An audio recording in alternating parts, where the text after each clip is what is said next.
नमो नारायणाय नमो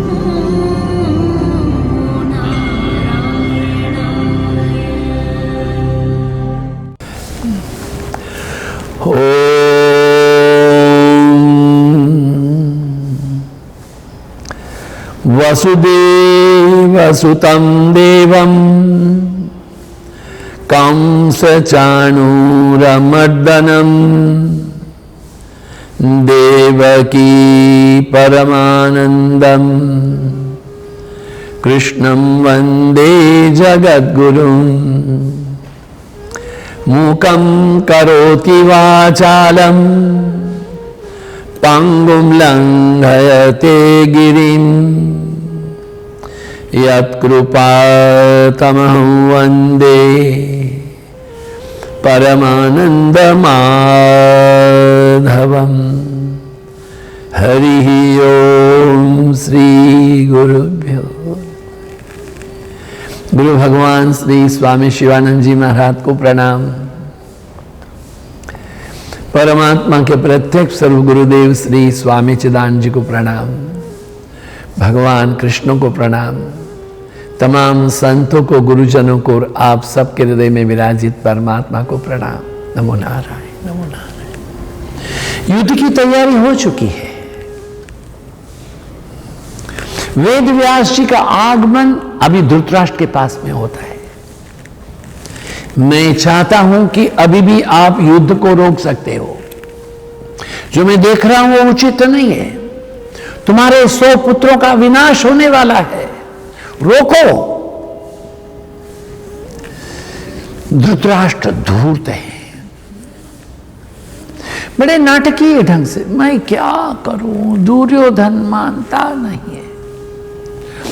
धृतराष्ट्र के मन में था हमारे पास तो 11 अक्षौणी सेना है, भीष्म है, द्रोण है, हमारी और कृपाचार्य है, कर्ण है, स्वयं दुर्योधन है, क्या पांडु ऐसा कर देंगे।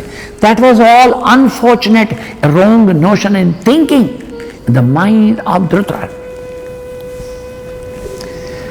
जब व्यास जी ने देखा कि ये समझने वाला नहीं है तो कहा, अच्छा बेटे, मैं तुमको दृष्टि देता हूं कि तुम युद्ध को देख सको। नहीं, मैंने सारा जीवन कुछ नहीं देखा है। मैं अपना ही संहार होते हुए मैं नहीं देखूंगा। संजय को दो। और संजय को धृतराष्ट्र जी ने दिव्य दृष्टि दी है, जिससे वो दूर की बात को देख सके और सुन सके।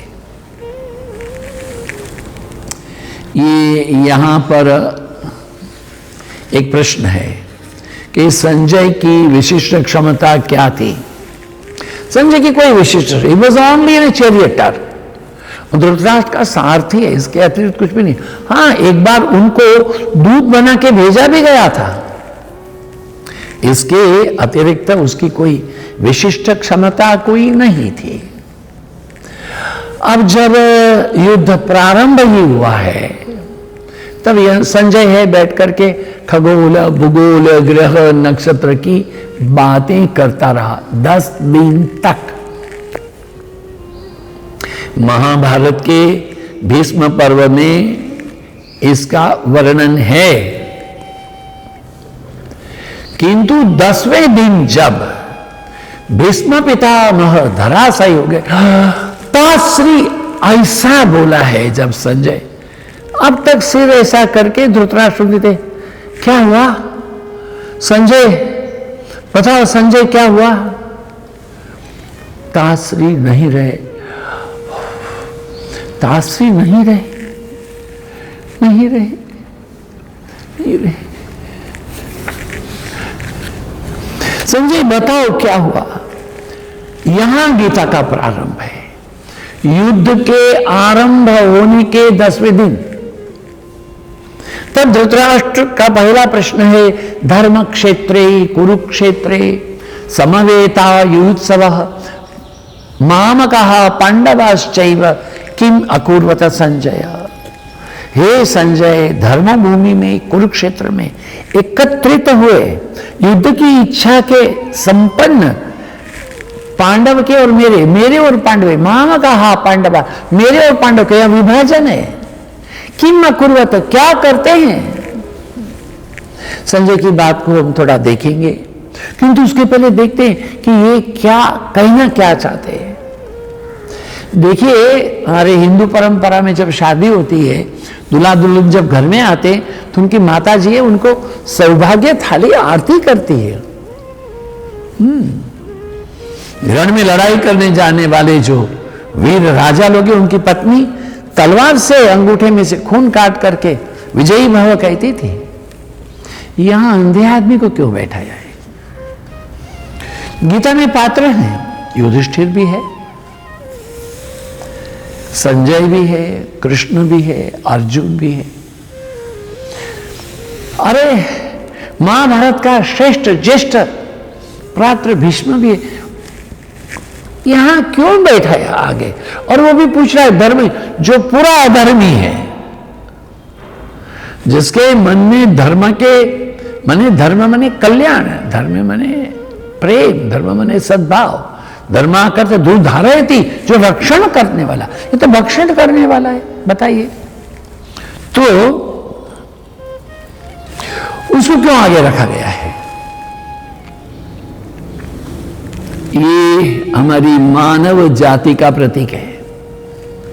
हम अपने आप को कहते हैं कि हम देखते हैं, किंतु नहीं देखते हैं। महाभारत में दुर्योधन का कहना है, जानामि धर्मम न च मे प्रवृत्ति, जानामि अधर्मम न च मे निवृत्ति। मुझे पता है कि मुझे क्या करना चाहिए, किंतु मेरी वो करने में रुचि नहीं है। मुझे ये भी ज्ञात है मुझे क्या नहीं करना चाहिए, किंतु मेरी वही करने में रुचि है। ये रुचि वृत्ति केवल दुर्योधन की नहीं है, जानामि धर्म, रावण की भी यही रही। रावण जब गिरे पड़े रहे मस्तक छिन्न करके रणभूमि में, भगवान श्री राम कहते हैं, ये लक्ष्मण जाओ उस विद्वान राक्षस राज से ज्ञान की प्राप्ति करो। लंबी बात नहीं कहेंगे, किंतु एक बात रावण ने कही, नहीं स्व उपासितः कोपि पुरुषस्व को वेद।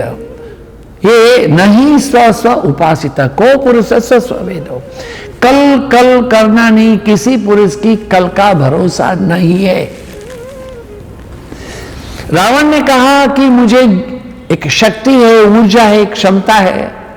रावण बड़ा ज्ञानी था। जटाटवी गलत जल प्रवाह पावित स्थले कले विलंबलंबिताम भुजंग तुंग मालिताम डमट डमट डमट डमट निनादमट डमर वयम चकार चंद तांडवम तनोतु न शिव स्वयं।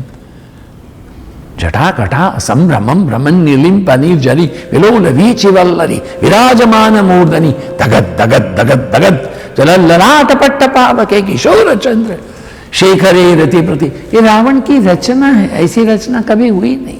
वही रावण ब्रह्मा का पौत्र है, बड़ा हुआ है। उसने क्या कहा, मेरे में शक्ति थी, ऊर्जा थी, अरे मैंने कैलाश को उठाया था। मेरी इच्छा रही श्रीलंका से इंद्र के नंदन वन तक मैं ग्रैंड ट्रंक रोड बनाऊं, कोई भी रथ लेकर के वहां जा सकता है। वो सक्षम था, कल कर लेंगे, नहीं हुआ। रावण ने कहा मेरे मन में एक और भी आकांक्षा रही, मैं क्षार सागर में नमकीन जल से भरा हुआ यह समुद्र है, उसको मैं क्षीर सागर करूंगा। क्षीर सागर करना है, बताइए, किंतु आज करूंगा, कल करूंगा, वो नहीं किया। नहीं किया बोले कि इसलिए नहीं सोचा। हमारे गुरुदेव स्वामी शिवानंद जी महाराज कहते हैं DINKIV, do it now keep in view. जो उचित है, आनंदपूर्ण है, शाश्वत है, चिरंतन है, कल्याण का कार्य, उसको उसी समय करो। किंतु जिससे किसी को भी, अपने को नहीं, किसी को भी दुख होता है, हानि होती है, मत करो। ये यहां दुर्योधन है, वो जानता है, फिर भी धृतराष्ट्र भी जानता है, फिर भी चुप है, वो धूर्त है, अंधा है, वो बाहर से नहीं देखता है, अंदर से भी नहीं देखता है। मनुष्य के पास तो धैर्य चाहिए, विवेक चाहिए। विवेनक्ति धीर, उसको विवेक भी नहीं है, धैर्य भी नहीं है, वो तो चाहता है उसी समय मरे। इसलिए जब महाभारत पूरा हुआ, बोले मैं एक एक को मिलूंगा, आइए मेरे को मिलो। हाँ, युधिष्ठिर को गले लगाया। जब भीम जाने लगा, कृष्ण भगवान ने कहा मत जा, लोहे का पुतला दे दिया, इतने गुस्से में चूर चूर कर दिया। बाहर से दिखाता है प्रेम, अंदर से हाँ विष भरा कनक घट जैसे, ऐसे रहा। ये धृतराष्ट्र है, ये पहला पात्र है। इसके चारों ओर से, इसकी जड़ से एक दलदल से गीता नाम का एक कमल उत्पन्न हो गया। फिर भी क्योंकि वो केवल अंधा नहीं, बच्चे भी हैं, सोच नहीं पा रहे कि हम गलत कर रहे हैं, मिथ्यात्व में आचरण। उसको दुर्योधन को सुयोधन कहा है, पूरा जीवन युधिष्ठिर ने उसको सुयोधन कहा, दुर्योधन कभी नहीं कहा। दूसरा उनकी बहन को वत्सला कहा, दूसरा नहीं कहा। दुशासन को दुशासन युधिष्ठिर ने नहीं कहा, प्रशासन कहा। देखिए क्या बात है, ये युधिष्ठिर है, दोनों में क्या भेद है? गुरु द्रोणाचार्य ने दोनों को एक एक फल दे दिया, जाओ जहां कोई नहीं देखता है खाकर के आओ। दुर्योधन गया, पेड़ के पीछे खड़ा होकर के आ गया। युधिष्ठिर गए, बोले नहीं खा सकता। क्यों? क्योंकि चारों ओर तो मैं तो अपने आप को देख ही रहा हूं, ईश्वर तो देख रहा है। ये दृष्टि है दोनों के मध्य में,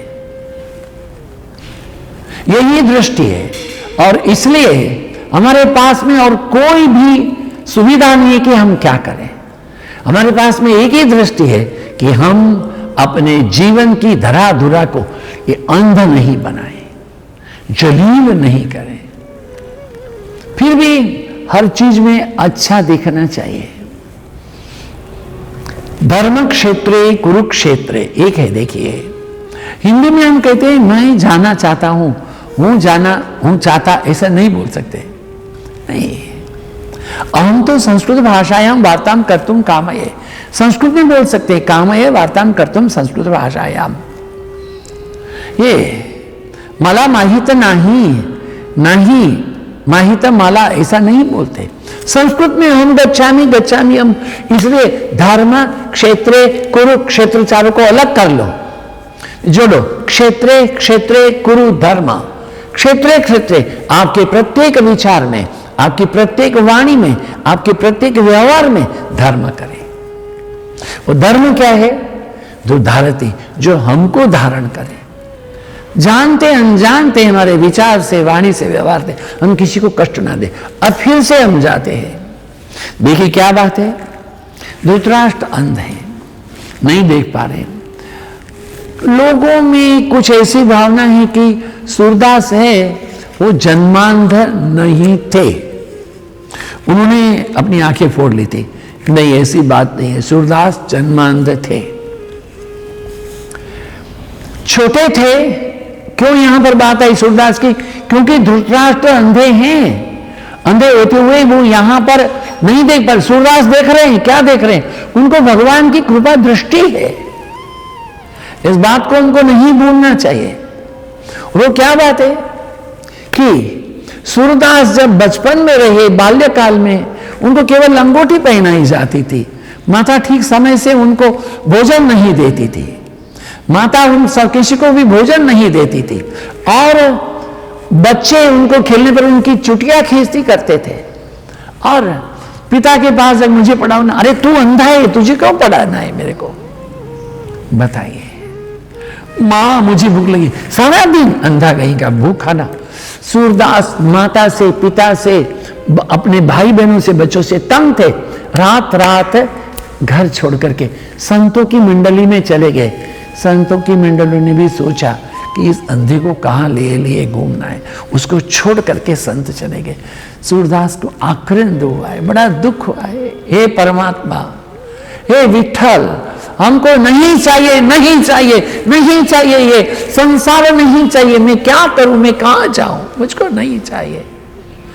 इसी अवस्था में वो रोने लगे। उस समय में उनकी जो भक्ति पद रहे, भक्ति पद, उसमें गायन करते थे, अब मैं नाचो बहुत गोपाल, काम क्रोध की पैनी पैंजनी कंठ विषय की माल। मतलब दुख का विषय रहा ये।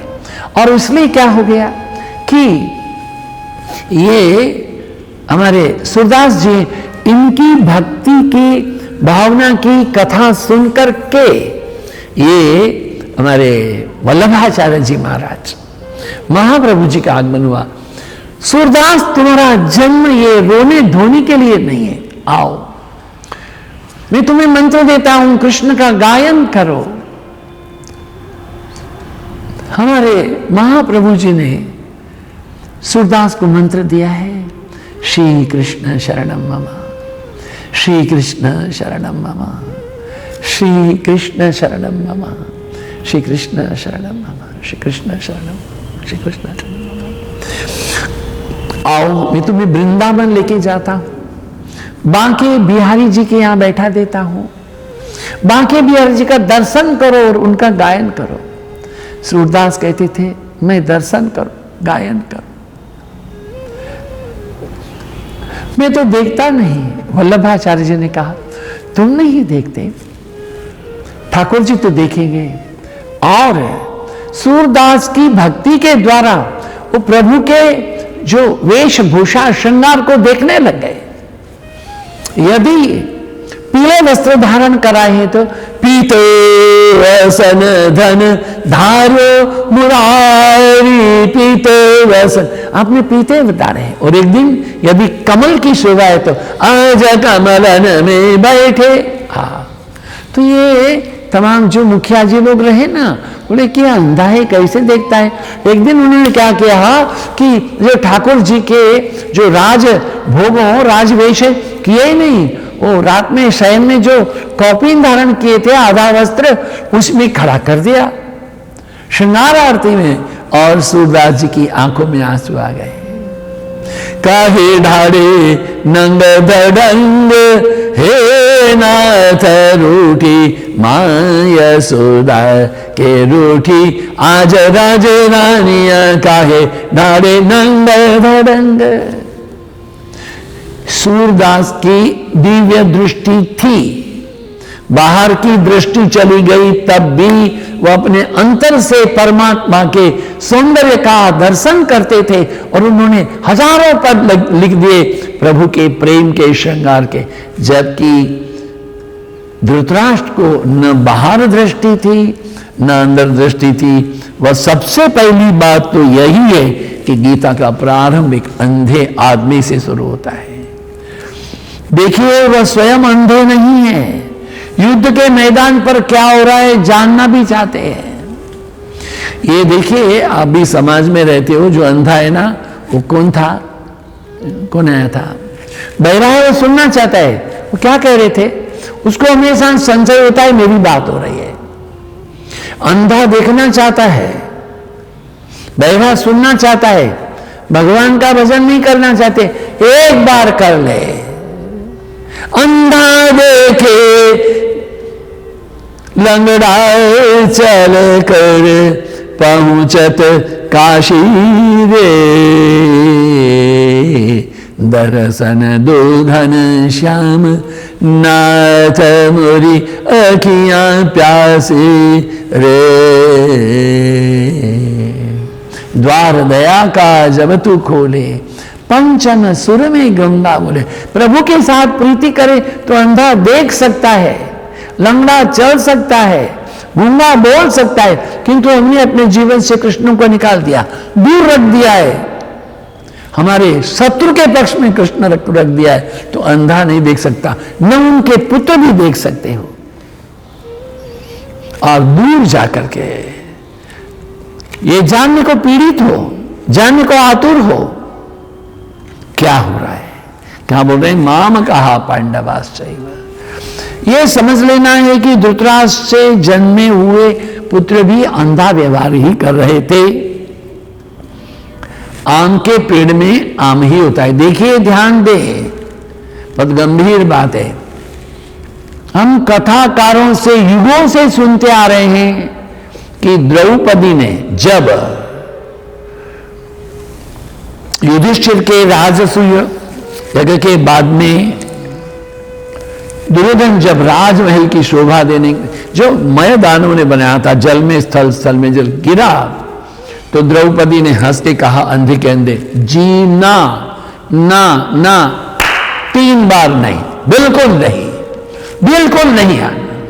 3 बार कह दिया। क्यों कह दिया उन्होंने? यही कहा कि ये वहां पर द्रौपदी नहीं थी। महाभारत को पढ़ो आप। किसी ने कहा और हमने सुन लिया? नहीं, वहां पर द्रौपदी राजरानी है, महिषी है, राज महिषी है, वहां नहीं थी। वो राजरानी है युधिष्ठिर के पास। किंतु भगवान श्री कृष्ण के उकसाने पर भीम हंसा है और भीम के कहने पर बाकी लोग हंसे, किंतु अंधे का अंधा ऐसा किसी ने नहीं कहा था। किंतु वस्तुतः अंधे के पुत्र अंधे ही थे, पिता नहीं देख पाते थे बाहर, किंतु ये लोग भी बाहर देखते हुए भी अंदर नहीं देखते थे। वस्तुतः ऐसा ही होता है, जो बाहर देखता है उसके अंदर से बंद होता है। जरूर नहीं कि वो देखे, क्यों? क्योंकि विवेक शून्य है वह। ऐसी अवस्था में एक और बात को जानना चाहिए कि धृतराष्ट्र कहते हैं कि धर्म क्षेत्र कुरुक्षेत्र है। अभी देखिए, धर्म के क्षेत्र में युद्ध के लिए क्या कहा है उन्होंने? युयुत्सवः, युद्ध के लिए तत्पर, किम अकुर्वत। अभी कहते हैं धर्म का क्षेत्र है और युद्ध के लिए, ये दोनों बात कैसे संभव है? धर्म क्षेत्र है तो युद्ध क्यों होगा? धर्म क्षेत्र है तो युद्ध होना ही नहीं चाहिए। किंतु ये द्वापर के त्रेता की बात नहीं है, कलयुग की बात नहीं है। जहां जहां भी धर्म को हमने खड़ा करते हैं, दुर्भाग्य से वहीं अधर्म खड़ा करता है। ये मंदिर मस्जिदों का प्रश्न नहीं है, ये हमारी अहम की बात ना कर। हमारा अहम है, हमारे लोभ है, हमारे मोह है, हमारे छल प्रतिदिन प्रतिपल दुर्भाग्य से जाने हुए। यही बात को हमको जानना चाहिए कि धर्म जहां हो वहां क्लेश नहीं होना चाहिए। धर्म तो कृपा है, धर्म प्रार्थना है, धर्म क्षमा है, धर्म दया है, धर्म उदारता है, धर्म करुणा है, धर्म तो विश्व प्रेम है। आनो भद्राकृत वो संत विश्वतः, चारों ओर से मंगलमय विचार मेरे मन में उत्पन्न हो, चारों ओर से भगवत कृपा हमें प्राप्त हो। यही तो धर्म होता है। इसको जाने, इसको समझे और गीता के अमृत की और आचमन फिर से हम अगले इतवार को प्राप्त करेंगे। ओम पूर्णमदः पूर्णमिदं पूर्णात् पूर्णमुदच्यते पूर्णस्य पूर्णमादाय पूर्णमेवावशिष्यते। ओम शांति शांति शांति। हरि ओम श्री गुरुभ्यो नमः। हरि ओम। जय श्री कृष्ण, जय श्री कृष्ण, जय श्री कृष्ण।